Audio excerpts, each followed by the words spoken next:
예, 안녕하세요. 목소리랑 화면이 잘 들릴지 모르겠네요. 잘 들려야겠죠? 오늘 첫 번째 온라인 강의를 한번 올려보도록 하겠습니다. 그냥 뭐 여러 이런저런 얘기 다 빼고 우리 그냥 수업 내용만 드라이하게 갈 수밖에 없어서 조금 지루할 텐데 그래도 고3이니까 열심히 나가도록 하죠. 자, 교재로는 51쪽이에요. EBS 수능특강 교재 51쪽이 되겠고요.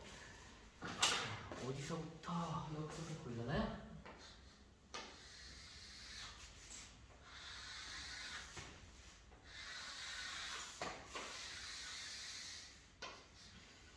보이죠? 자, 지금 이제 핸드폰 앞에 하나 놓고 찍다 보니까 여러 가지 참 이렇게 어려운 상황이 많은데요. 한번 할 수 있을 때까지 최대한 해보도록 하겠습니다. 자, 1863년부터 시작이 돼요. 1863년 보이죠? 자, 1863년에 이제 새로운 임금 고종이 왕위에 오릅니다. 근데 고종은 나이가 어렸기 때문에 그의 아버지가 대신 정치를 하게 되죠. 그의 아버지가 흥선대원군입니다.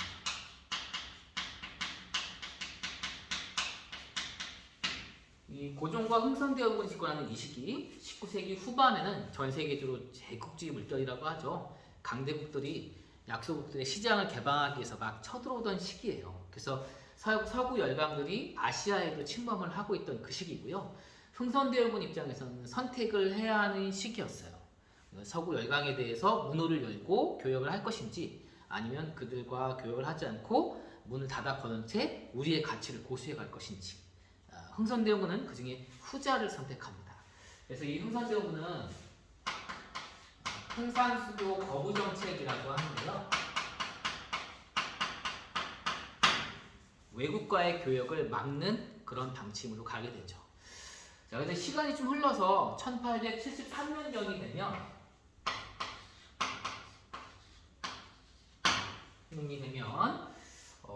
흥선대원군이 약속한 게 있어요. 자신의 아들이 성년이 되는 순간 자신도 권력을 놓겠다. 아들에게 친정을 맡기겠다라고 얘기를 했는데 73년경에 최익현이라고 하는 사람이 상소를 올려요.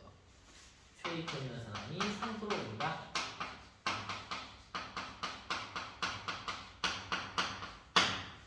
이 상소의 내용에 의하면 당신의 아들이 이제 성년이 됐으니 권력을 놓고 그 권력의 힘을 아들에게 물려줘야 하는 게 당연하지 않겠느냐라고 얘기를 하는데 여기에 대해서 흥선대원군이 오케이 알았다 받아들이겠다라고 해서 최익현의 상소로 흥선대원군이 권좌에서 물러나는 모습을 보입니다. 그래서 73년도부터는 누가 통치를 하게 되냐면 고종과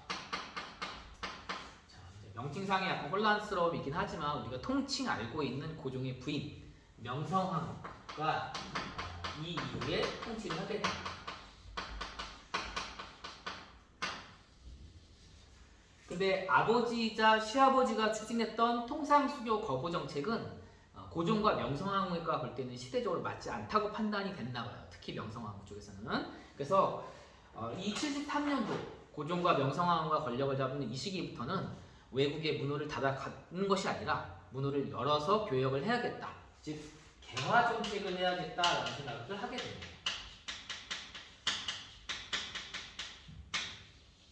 시아버지 때와의 정치는 완전 다르죠. 그래서 60년대는 우리가 외국과 싸우는 병인양요, 신미양요 뭐 이런 게 많았다면 73년도부터는 이제 외국과 무슨 조약 이렇게 완전 아주 판이하게 바뀌는 모습을 가지게 돼요.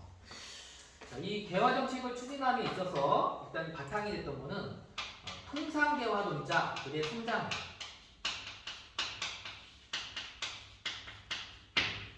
외국과 소통을 하고 문호를 열어서 교역을 해야지만 나라가 발전할 수 있다라는 일종의 선각자들이 등장하는 거죠. 여기 이제 리더에 해당한 사람이 박교수, 그다음에 오경석,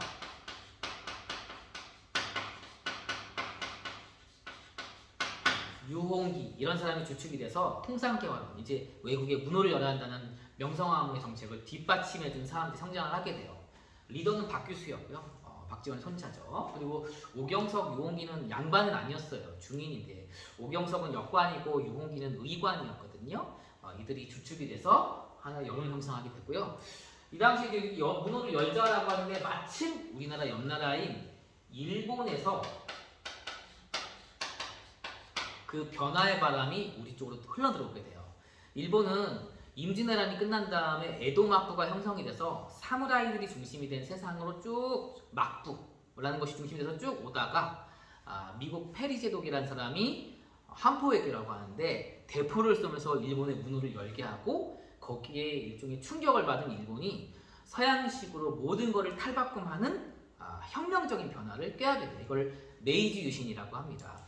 그 메이지 유신 이후에 일본은 이제 자국 정세의 변화가 있을 때마다 조선에게 편지를 썼는데 메이지 유신 이전에 썼던 편지는 비교적 좀 이렇게 공손하게 썼던 반면에 메이지 유신 이후에 일본 최고 지도자가 된 천황의 입장에서 쓴 조선의 일본의 편지에는 좀 조선왕을 좀 낮춰보는 그런 편지들이 일본에서 조선으로 넘어가게 돼요. 우리 이제 메이지 유신 했다. 하늘의 황제인 천황이 일본의 지배자가 됐다. 조선왕은 들어라. 이런 식인 거죠. 우리 조선 입장에서는 이런 일본의 그 일종의 건방진 편지를 받아줄 수가 없었고요. 그러한 일본의 외교 문서를 받지 않는 사건들이 발생합니다. 요거를 이제 뭐 그렇게 중요치는 않은데 서계 사건이라고 합니다. 이런 서계 사건이 주축이 되면서 이제 어떻게 하냐? 일본 내부에서는 메이지 유신 이후에 우리가 조선보다 강해졌는데 우리보다 약한 조선이 우리를 감히 무시해? 이 기회에 가서 조선을 정벌해버리자! 라는 의견이 득세를 하게 되는데 이거를 뭐라고 하냐? 정한론이라고 합니다.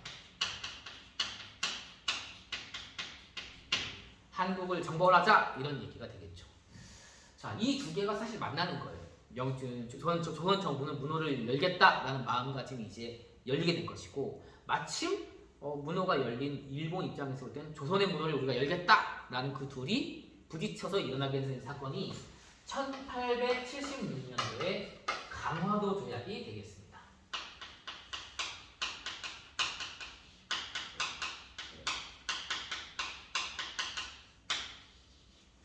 강화도 조약은 정식 명칭은 아니고요.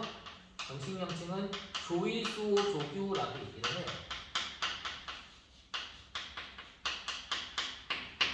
이 조일수호 조규 역시 기본적으로 일단 계기가 됐던 사건은 일본이 미국한테 당했던 한포외교, 포함외교 이거를 그대로 반복을 해서 일본이 그런 이양선이라고 하는데 쇠로 만들어진 거죠. 여러 가지 무서운 배를 강화도 의지에 파견을 해서 일종의 난동을 일으킵니다. 거기서 이제 충돌이 있게 되고 그 충돌의 결과 일본이 이제 강력한 무력의 힘을 보여주게 되니까 이 사건으로 우리가 큰 충격을 입게 되는데 요거를 이제 운요 사건이라고 해요.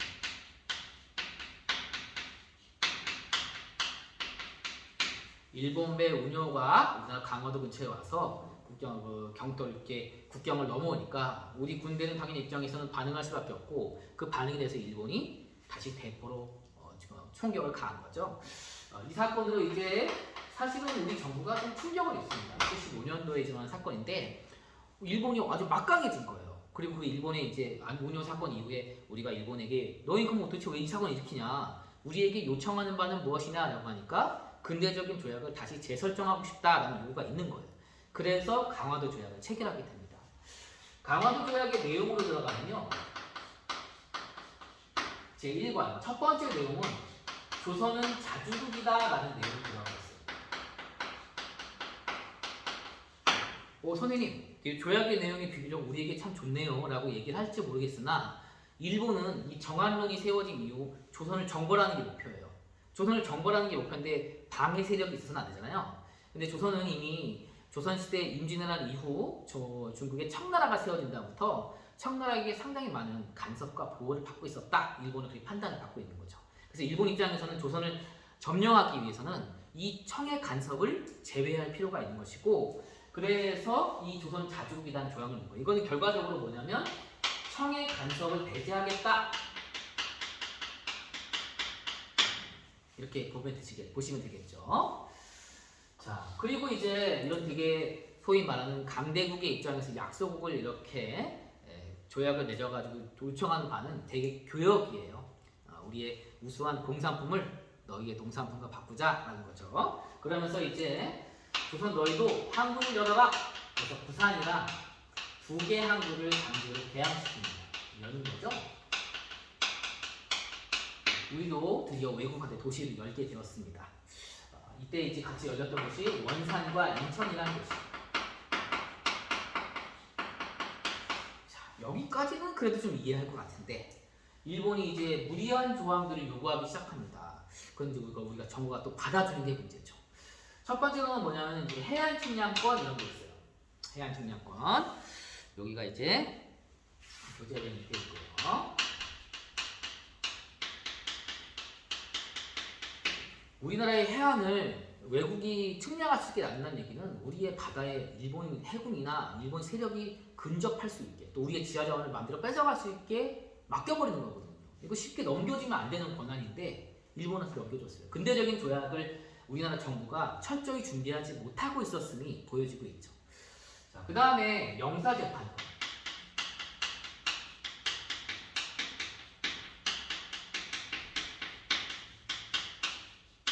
보통 시해법권이라고 하는 겁니다.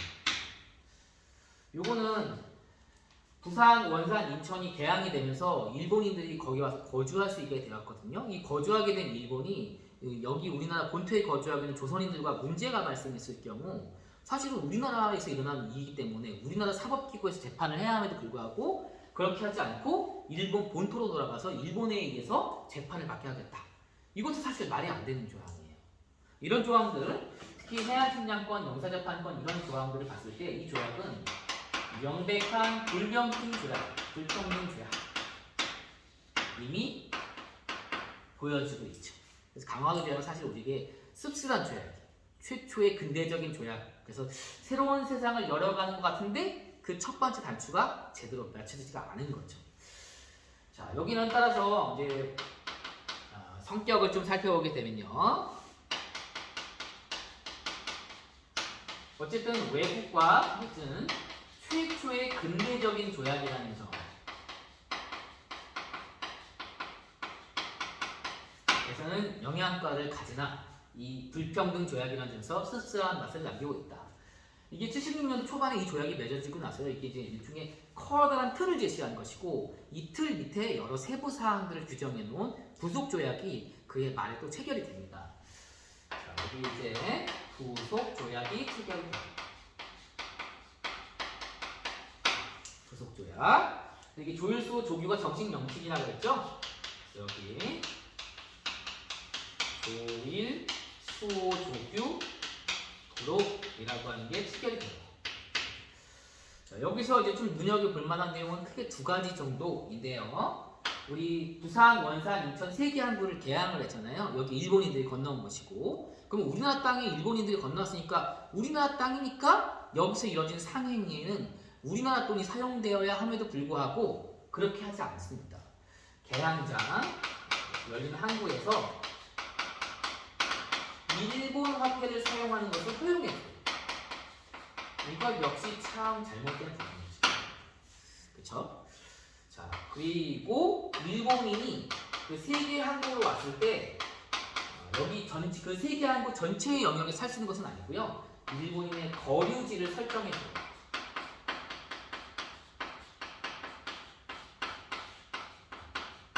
보통 심리라고 하는데 바닷가에서 4km까지만 거주할 수 있게 만들어 놓은 겁니다. 이것 외에 부속조약이 하나 더 맺어져요. 조금 복잡하죠. 자, 여기 이것을 조일 무역규칙이라고 얘기합니다. 조일 무역규칙.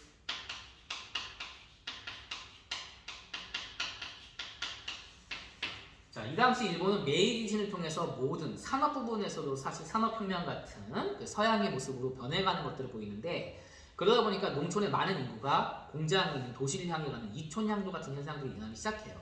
농촌의 인구가 부족해지니까 농촌의 노동력이 줄어들게 되면서 쌀 생산이 줄어들게 되고 그 부족한 쌀을 조선에서 확보하려고 하는 모습을 보이죠. 그래서 조일무역규칙에서는 우리 일본의 공장에서 만들어진 공산품을 너희 조선과 교역을 할 때 조선에 쌀을 가져올 수 있게 하다. 다만 그 쌀을 가져올 때 사실은 조선인들을 보호하기 위해서는 어느 정도 좀 유출량을 정해줘야 되는데 그걸 막 없애버려요.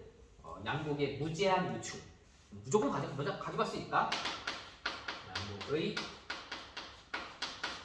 무제한 유출을 합니다. 자, 이런 식으로 우리가 일본과 조약을 맺게 됐는데 이 조약 내용 자체가 불평등 조약. 조선이 어떻게 보면 참 다른 나라들이 볼 때 우습게 볼 수 있는 조약이 체결된 거예요.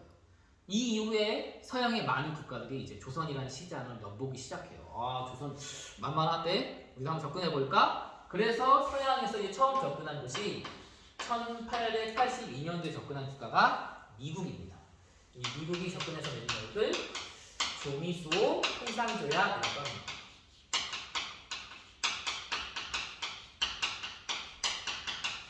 이 조미수호 통상조약의 경우는 되게 그 계기가 조금 중요해요. 여기 이제 만들어지게 된 배경을 좀 살펴보게 되면 이 1880년대로 넘어가서 우리 정부가 이제 개화 정책을 본격적으로 추진하면서 서구 열강들의 잘 사는 모습을 배워오기 위해서 각종 사신들을 파견해요. 그 중에 일본에 파견된 사신을 수신사라고 합니다. 그 중에 두 번째로 갔던 사신을 2차 수신사 김웅집이라고 해요.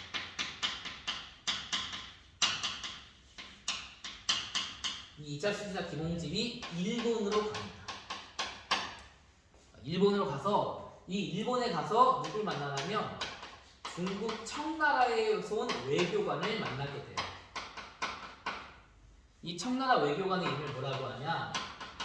황준쉔이라고 합니다. 발음하기 어렵죠? 한자로는 황준헌이라고 하는데 중국식으로는 황준쉔이라고 한답니다. 이 황준쉔이 김홍집한테 선물을 하나 줘요. 그 선물이 뭐냐면 너희 조선이 앞으로 잘 되기 위해서는 이런 식으로 나가야 한다 라는 방도를 적은 책이에요. 그 책이 좀 중요한 책인데 그 책을 통칭 조선침략이라고 합니다.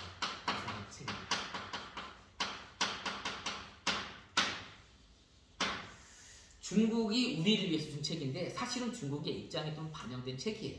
이 책의 내용을 요약을 해보자면 지금 전 세계에서 러시아라는 국가가 부동항, 겨울에도 얼지 않은 항구를 얻기 위해서 계속 남하하고 있다. 그러면서 이 당시 이제 블라디보스톡, 바로 우리나라 윗부분까지 내려오거든요. 너희 조선도 그 러시아를 막아야 한다. 러시아를 막기 위해서는 친중, 결일, 연미해야 한다라는 주장이에요. 러시아를 막기 위해서는 세 가지 방도가 있는데 중국과 친하게 지내고 일본과 맺을결 조약을 맺고 미국과 연합해라라는 얘기입니다. 그런데 이미 우리 정부는 중국과 친하게 지내왔어요. 일본과 조약을 맺었어요. 강화도 조약. 우리가 하나 아는 게 뭐냐면 연미, 미국과 연합하고 있는 부분만 안 알고 있는 거예요.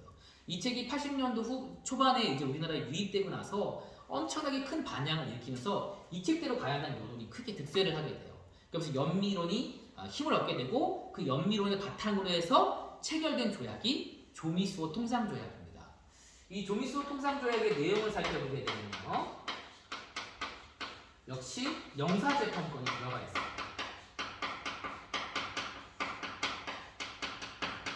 따라서 이 조약 역시 기본적으로 불평등 조약임을 알 수가 있어요. 그 다음에 내용 중에 좀 특이한 내용이 하나가 처음 들어오는데 바로 최국대오라는 조항이 들어옵니다.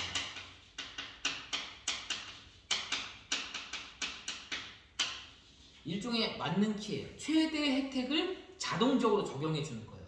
82년도에 우리가 미국과 조약을 맺었지만 이 이후에 다른 나라와 우리가 조약을 맺을 때 여기서는 없는 다른 나라에 더 유리한 조항이 있으면 미국에게도 자동적으로 적용된다는 거예요. 말도 안 된다는 내용인데 이 내용이 조약에 들어갔어. 그 다음에 거중조정이라고 하는 내용도 들어갑니다. 이거는 조선에 무슨 일이 발생했을 경우 미국이 도와주겠다는 거예요. 나중에 일부제가 우리 이제 국권을 피탈하는 과정에서 고종 황제라든가 수많은 조선 사람들이 이 거중조정을 믿었지만 실제로 미국은 이미 일본과 뒷거래를 한 뒤의 일이죠. 나중에 또 말씀을 드리겠습니다. 그리고 미국 제품에다가 세금을 부과해도 된다. 관세를 설정한다. 이런 내용이 들어가 있습니다. 자, 여기 보면 성격은 서양과 맺은 최초의 조약이 된다는 거죠.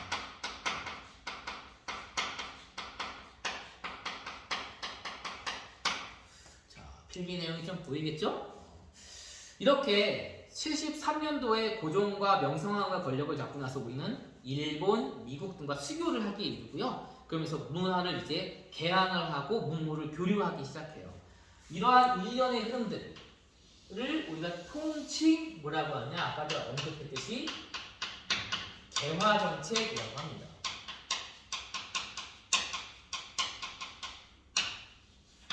여기도 보이죠? 여기까지 개화정책만 좀 정리하고 끝내겠습니다. 요 개화정책의 근간을 이룬 사람들은 나중에 더 자세히 언급될 개화파들이에요. 이 개화파들은 이 통상개화론자였던 박규순의 집을 드나들면서 개화에 대한 많은 것들을 공부한 사람들이 주축이 돼서 형성을 하게 돼요. 여기가 좀 예비론적이라면 확실히 이제 좀 더 실행을 좀 더 하려고 했던 사람들이 개화파인 거죠. 이 개화파에 해당하는 사람들이 김옥균, 박영효 보이죠? 박영효, 김홍집 이런 사람이 주축이 됩니다. 자, 김홍집까지는 보이려나요? 이게 좀 불안합니다. 어디까지 어떻게 될지 몰라서요. 자, 그리고 이 개화정책은 종전에는 추진하지 않던 정책들이 지금 추진되고 있는 거잖아요. 그래서 이 정책들을 총괄, 총책임지기 위한 기구도 설치돼요. 그 기구가 이름이 좀 어려운데요. 통리기무아문이라고 얘기를 합니다. 1880년에 통리기무아문이 만들어지기에 이르러요. 또 이런 개화정책에는 서구 열강의 침략을 막아내겠다는 의지도 좀 있었습니다. 그래서 여기에 이제 뭐가 창설되냐면 신식군대가 창설되게 됩니다. 이 신식군대를 특별한 무기를 가진 부대인 별기군이라고 얘기합니다. 별기군이 창설되고 이 별기군에는 일본인 교관이 주축이 돼서 우리 조선 부대원들이 훈련하는 모습을 보이게 돼요. 반일 감정이 있던 이 시기에는 조금 다른 선택인 거죠. 자, 여기에 보면 이제 조선 2학년 때 한국사 열심히 하신 분은 기억나실 텐데 이게 지금 조선시대 후기거든요. 조선시대 후기의 대표적인 부대가 오군영이라고 하는 5개의 부대가 있었어요. 그 부대는 이제 뭐가 된 거냐면 90군대가 된 거예요. 이 90군대의 오군영은 2영 2개의 작은 부대로 축소되게 됩니다. 자, 개화정책의 소산이 이렇게 이어지고 있고요. 이제 하나만 좀 더 하면 5번째 시설로는 기기창이라고 하는 게 있고요. 이 기기창은 근대적인 무기를 생산하는 곳이고요. 그 다음에 여기 이제 방문국이라고 하는 근대적인 인쇄시설이 만들어집니다. 이 인쇄시설을 통해서 우리나라 최초의 신문인 한성신도가 단행되기도 이르러요. 그래서 오늘 아직 인사도 안 한 친구들이 많이 있을 텐데 교실에서 있으면 좀 이것저것 여러 가지 얘기도 하고 좀 더 좀 친해지는 얘기도 좀 하면서 할 텐데요. 이게 첫 온라인 수업을 어떻게 할지 몰라서 일단 좀 지루하고 힘드시겠지만 이것저것 얘기 다 빼고 그냥 수업 내용 위주로 있는 내용을 첫 시간 내용을 끝냈어요. 그래서 이 내용 잘 봐주시고요. 수업은 교실에서 계속 얘기하고 있듯이 수능과 내신을 동시에 준비할 수 있는 수능 특강으로 나가려고 하고 있습니다. 잘 준비해 주시고요. 다음 2번째 시간 것도 온라인으로 올리도록 하겠습니다. 자, 고생 많으셨습니다.